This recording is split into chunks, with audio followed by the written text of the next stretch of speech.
ये माह परिवर्तन का है, नए अवसरों की प्राप्ति अवश्य होगी। जय श्री गणेश। नमस्कार, मैं आचार्य संजय द्विवेदी।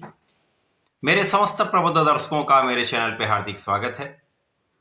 प्रिय दर्शकों, आज मैं कन्या राशि के लिए मार्च माह का मासिक राशिफल लेकर आपके सम्मुख उपस्थित हूं।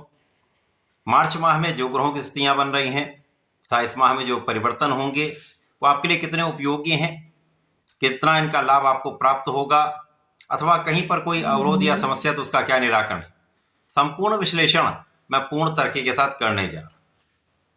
प्रिय दर्शकों, इस राशिफल को आप अपने लग्न तथा राशि दोनों के अनुसार देख सकते हैं। कन्या राशि के लिए यदि हम अवलोकन करें तो आपके षष्ठम भाव में 5 ग्रहों का योग बना होगा। यहां पर सूर्य, बुध, मंगल, शुक्र और राहु होंगे। आपके सप्तम भाव में शनिदेव का गोचर चल रहा है जो बलवान हो रहे हैं। इसी प्रकार से आपके केंद्र के भाव दसम भाव में गुरुदेव का गोचर चल रहा है। आपके द्वादश भाव में केतु का गोचर होगा।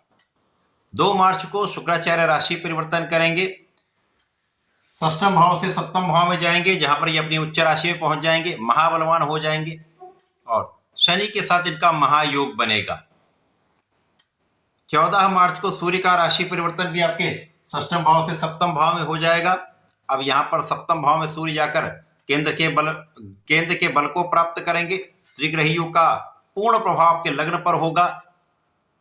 21 मार्च को बुध जो वक्री चल रहे होंगे वो वक्री से मार्गी हो जाएंगे और आगे की ओर इनका गमन प्रारंभ हो जाएगा।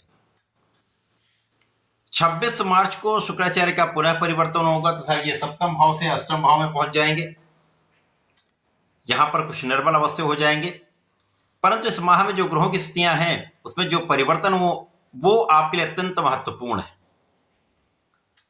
प्रारंभ में 5 ग्रहों का संयोजन आपके 6वें भाव में और उस पर गुरुदेव बृहस्पति की दृष्टि का प्रभाव अत्यंत विशेष है। इस माह में आपको नौकरी का अवसर मिलेगा। यदि आप नौकरी के लिए प्रयत्न कर रहे हैं, आपके प्रयास यहां पर सफल रहने वाले हैं, आपके काम की सिद्धि अवश्य होगी। अथवा आप नौकरी कर रहे हैं, नए अवसर चाह रहे हैं, वहां पर अवसरों का निश्चित रूप से आपको लाभ मिलेगा। अच्छा अवसर भी मिलेगा, अच्छा लाभ भी आपको प्राप्त होगा। अथवा जो लोग विदेश से संबंधित होकर कार्य करना चाह रहे हैं, विदेश जाकर नौकरी करना चाह रहे हैं, व्यापार करना चाह रहे हैं, उनका ये काम भी बन सकता है। इस समय में कुछ आलोचना करने वाले, कुछ शत्रुत्व भाव रखने वाले लोग होंगे, परंतु इन शत्रुओं का विनाश निश्चित है। यहां पर किसी प्रकार का कोई संदेह नहीं। इस समय में प्रारंभ से ही कुछ विवादों की संभावना भी बन रही है। इन विवादों से बचकर रहना ही आपके लिए श्रेयस्कर होने वाला है। बिना कारण से किसी मित्र के कारण, किसी ऐसे रिश्तेदार के कारण आप विवादों में पड़ सकते हैं। अतः इन विवादों से बचने का प्रयास करें, क्योंकि इन विवादों में विजय तो आपकी होगी, लेकिन बिना कारण से यहां पर धन का व्यय, मानसिक तनाव तथा स्वास्थ्य पर इसका प्रभाव पड़ने वाला है। इस समय में अपने स्वास्थ्य का तो आपको ध्यान रखना ही चाहिए, क्योंकि इस समय कुछ स्वास्थ्य समस्याएं हो सकती हैं। विशेष रूप से आंखों से संबंधित विकार अथवा इस समय हड्डियों से संबंधित समस्याएं, तनाव, ये आपके लिए समस्या दे सकता है। परंतु गुरुदेव का प्रभाव है, इसलिए कोई बहुत हानि की स्थिति नहीं है। इन समस्याओं से आप पार पाते हुए इस माह में विशेष लाभ भी लेने वाले। अब इस माह में जो सर्वाधिक महत्वपूर्ण है वो शनि और गुरु का प्रभाव दोनों केंद्र के भाव में। गुरुदेव का चतुर्थ दशम का संबंध शनि के साथ अपने भाव के साथ है। दशम भाव में गुरुदेव बृहस्पति बैठे हुए हैं जिनका प्रभाव धन वृद्धि कराने वाला है। इस समय में आपके धन वृद्धि का अवसर मिलेगा, लेकिन 2 मार्च के पश्चात इसकी स्थिति अत्यंत प्रबल होगी। पहले आपके किए हुए प्रयासों से एक मार्ग बनेगा, परंतु जब 2 मार्च को शुक्राचार्य का राशि परिवर्तन आपके सप्तम भाव में शनि के साथ हो जाएगा और धन के स्वामी शुक्राचार्य जो भाग्य के भी स्वामी हैं, यहाँ पर आपका भाग्य प्रबल कर देंगे। आपके धन के मार्ग की स्थिति बहुत प्रबल हो जाएगी और गुरुदेव और शनिदेव आपके लग्न को इतना प्रबल कर देंगे, आपको इतना सक्षम बना देंगे, जिसके कारण आपके धन की प्रबलता आपको प्राप्त होगी। धन विशेष रूप से प्राप्त होने वाला, धन की मात्रा बढ़ेगी। धन के एक से अधिक मार्ग बनेंगे और इस समय आपके लाभ की स्थिति बहुत अच्छी रहने वाली। कहीं ना कहीं से धन आपको प्राप्त होता रहेगा, लाभ की वृद्धि होती रहेगी, तो समस्याएं कम होती रहेंगी। इसके साथ ही साथ परिवार का भी पूर्ण सहयोग मिलता है। यद्यपि यहाँ पर वाणी के कारक तथा लग्न के स्वामी जड़ दोष में होंगे, जिसके कारण वाणी कहीं ना कहीं दूषित होगी और वाणी के दूषित प्रभाव के कारण आपके कार्य क्षेत्र में तो आपके पारिवारिक भाव में दोनों में कुछ समस्या आ सकती है। अतः यहाँ पर अपने वाणी पर पूर्ण नियंत्रण रखना होगा। बहुत सोच विचार कर नपा तुला आपको बात करनी होगी, बहुत संयमित व्यवहार करना होगा। शनिदेव यहाँ पर आपको बहुत कर्मठ बना देंगे और जब शनिदेव आपको कर्मठ बना रहे हैं, गुरुदेव आपको ज्ञानवान बना रहे हैं, धन के मार्ग प्रशस्त करें, तो यहाँ पर धन का आगमन निरंतर होता रहेगा, धन का आप अच्छा संचय भी कर पाएंगे।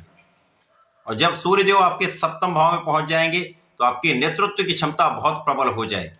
और शनिदेव नौकरी कराते हैं, कार्यक्षेत्र की स्थिति प्रबल करते हैं, सूर्यदेव नेतृत्व कराते हैं।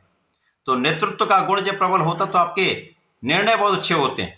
तो आप जिस कार्य क्षेत्र में हैं, जिस प्रोफेशन में हैं, जिस व्यापार में हैं, वहां पर आपका किया हुआ निर्णय, आपका विचार, आपकी विचारशीलता, आपका विवेक आपको संपूर्ण रूप से यहाँ पर लाभ देने वाला है। यहाँ पर देश विदेश से जुड़कर भी अच्छा लाभ मिलने वाला है। आपका व्यापार पहले से अधिक विस्तार ले सकता है, प्रोफेशन में नए अवसर मिल सकते हैं तथा यहाँ पर आपका तनाव कम होगा, आपकी आंखों की समस्याएं दूर होंगी तथा यहाँ पर हड्डी से संबंधित जो रोग हैं उनमें भी कमी आ जाएगी। जब बुध वक्री से मार्गी हो जाएंगे तो आपकी स्थिति पहले से और अच्छी हो जाएगी, क्योंकि बुध जड़ दोष से मुक्त हो जाएंगे और सप्तम भाव की ओर इनकी स्थिति बनेगी और ये सप्तम की ओर गमन करना आरंभ कर देंगे, जिसके कारण आपके कार्य क्षेत्र में पहले से अधिक अच्छी स्थिति, आपके लग्न की अच्छी स्थिति, तो शारीरिक स्वास्थ्य भी पहले से अच्छा हो जाएगा, मानसिक स्वास्थ्य भी पहले से अच्छा हो जाएगा, आपका बुद्धि बल भी पहले से बहुत अच्छा हो जाएगा, आपकी गणनाएं अच्छी होने लगेंगी। इसके पश्चात जब 26 मार्च को शुक्राचार्य पुनः परिवर्तन करेंगे, आपके अष्टम भाव में जाएंगे। अब यहां पर कुछ निर्बलता अवश्य आएगी, क्योंकि भाग्य और धन का स्वामी अष्टम भाव में चला गया।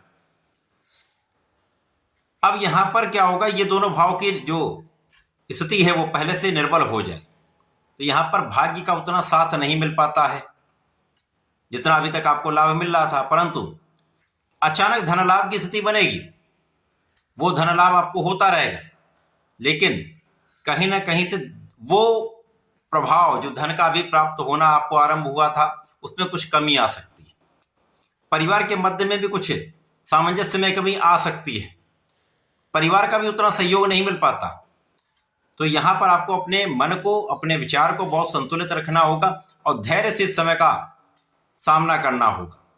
तो प्रारंभ में 1-2 दिन कुछ समस्याएं हैं इस माह में, लेकिन जैसे ही ये परिवर्तन होगा तो ये परिवर्तन आपके लिए अत्यंत सकारात्मक होगा।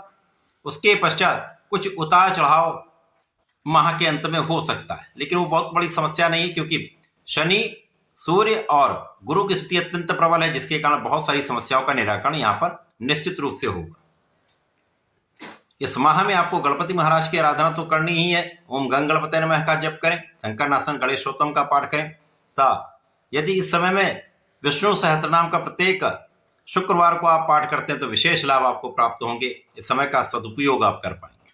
तो ऐसा करके इसका लाभ लें। धन्यवाद, नमस्कार।